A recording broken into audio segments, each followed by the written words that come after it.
Patrick Moutomé est un ancien cascadeur équestre.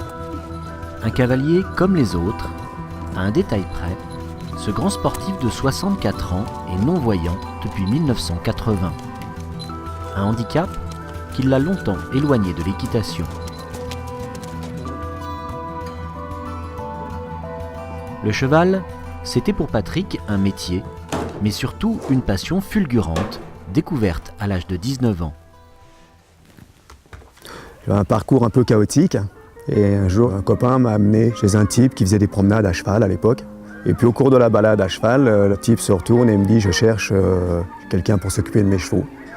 Et j'ai dit « bon, moi je voudrais bien le faire ». Et, voilà.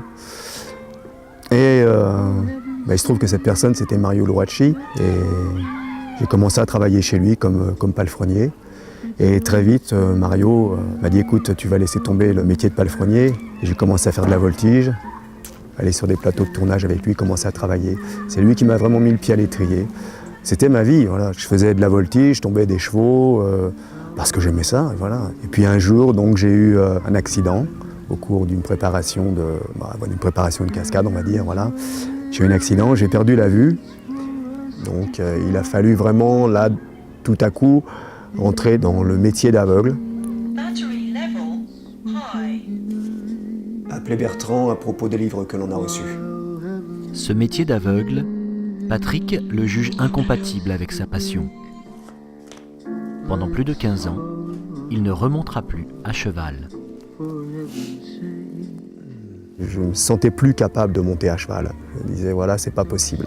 Parce que je pensais qu'en étant aveugle, c'était terminé, quoi. J'arriverais plus à être moi-même, tout simplement, et puis me dire que bon, j'arriverais plus à trouver une distance, faire un joli appuyé, une épaule en dedans qui soit juste, sentir si un cheval a les hanches qui se traversent, qui rentrent, qui... Voilà, je pensais que c'était plus possible. Et puis même, peut-être aussi, un peu de... Voilà, quelque chose qui m'effrayait, quoi, qui me semblait inextricable. Avec le temps, Patrick va finir par apprivoiser son handicap. Il y a 5 ans, son meilleur ami lui propose de l'accompagner en Andalousie, où il projette d'acheter des chevaux. Patrick accepte. Au cours de ce périple, eh bien, lui, il a commencé à choisir un cheval pour lui, demander mon avis sur les chevaux, puis ça m'a un petit peu remis dans le... Je sais pas, il y a quelque chose qui s'est reconstruit là dans ce voyage. Et là, je me suis laissé aller et j'ai acheté des chevaux. Je pense qu'il avait un petit peu calculé son coup, il avait dû le faire un petit peu exprès. Et lui, il m'a dit, mais tu vas remonter à cheval? J'ai dit, oui, je vais remonter à cheval. Voilà. Avec beaucoup de patience, bien souvent seul, ou comme ce matin, accompagné par Jeanne, sa filleule, l'ancien cascadeur s'astreint à un entraînement quotidien. Ses 2 chevaux, Lido et Uréo, Patrick les a dressés lui-même. Tout naturellement, ils sont devenus ses plus fidèles compagnons. Uréo, donc l'Alsace, c'est un cheval que j'ai eu poulain, un cheval extrêmement, on va dire, anxieux et en même temps assez guerrier, avec beaucoup de sang, beaucoup d'énergie. Il n'est pas très typé espagnol, il est plutôt fait en cheval de sport et c'est un très bon cheval. Voilà.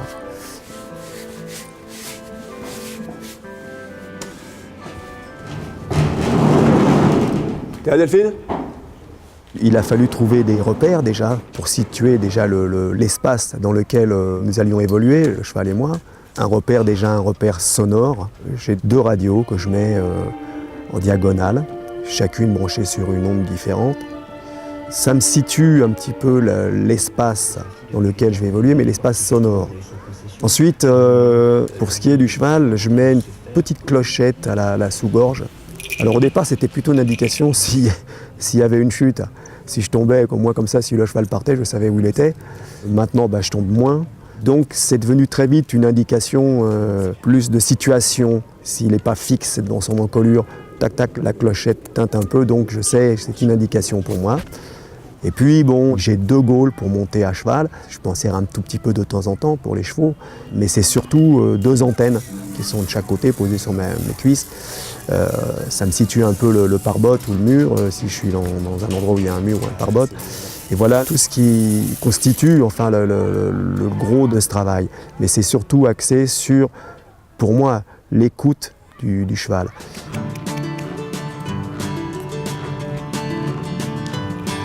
C'est pas mal ça, Patrick. Bien ça, hein? Ouais.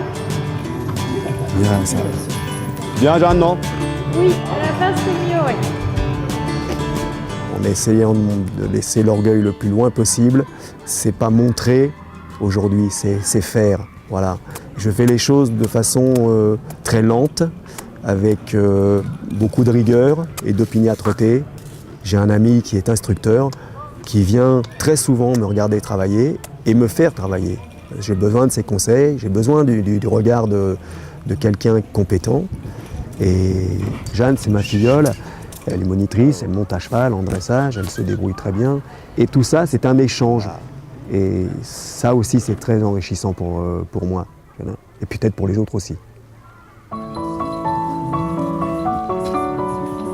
Lido a sans doute été le plus grand défi de Patrick. Un cheval difficile, récupéré à l'âge de 5 ans, et à qui il a fallu tout réapprendre, y compris la confiance en l'homme. Ah, c'était bien ça. Grâce à lui, et du fait de son handicap, Patrick a développé une équitation jusque-là inconnue pour lui, tout en sensibilité. Surtout, je me fie beaucoup à la respiration de mes chevaux. Ça, c'est pour moi extrêmement important. J'écoute ça. J'écoute les foulées, beaucoup. C'est de la musique, hein, c'est du rythme. Et puis, le relâchement du cheval, ça, c'est des choses que j'intègre dans mon corps et qui me donnent des indications. C'est-à-dire que tant que le cheval est détendu, c'est que tout va bien. Il n'y a pas un mur qui arrive, il n'y a pas un obstacle qui gêne, il n'y a rien. Donc je peux demander quelque chose, je peux demander un cercle, je peux demander une serpentine. Si la serpentine est un petit peu longue et que le cheval commence à durcir un petit peu, je sais que là, il y a quelque chose, donc je demande vite un petit peu à droite, un petit peu à gauche, voilà. À cheval, mes yeux, c'est le cheval. Et quand je suis à cheval, je vois clair, voilà. C'est peut-être le seul endroit où je suis en totale liberté, voilà, je suis bien. Oh. Hey. Va voir Jeanne. Je suis sur un chemin qui est extrêmement exaltant, extrêmement intéressant. Et surtout, ce qui est extrêmement exaltant, c'est toute cette complicité qu'il y a entre les chevaux et moi. J'essaie d'avoir des gestes toujours justes. Donc ça les met sûrement dans une confiance. Et eux, tout à coup, ont un regard sur moi, quoi, qui est peut-être différent. Alors il m'a peut-être fallu tout ça. Il a peut-être fallu un jour que je sois Miro pour comprendre que les chevaux étaient extrêmement sensibles. Heureusement, d'autres avant moi l'avaient compris. Mais moi, il m'a fallu ça. Et ça équilibre énormément. Voilà. Ça donne un sens à cet handicap. Et je me dis que c'est pas si mal que ça d'être aveugle et monter à cheval, parce que d'un seul coup, c'est riche, extrêmement riche. Voilà. Et si c'était à refaire, je le referais encore, quoi.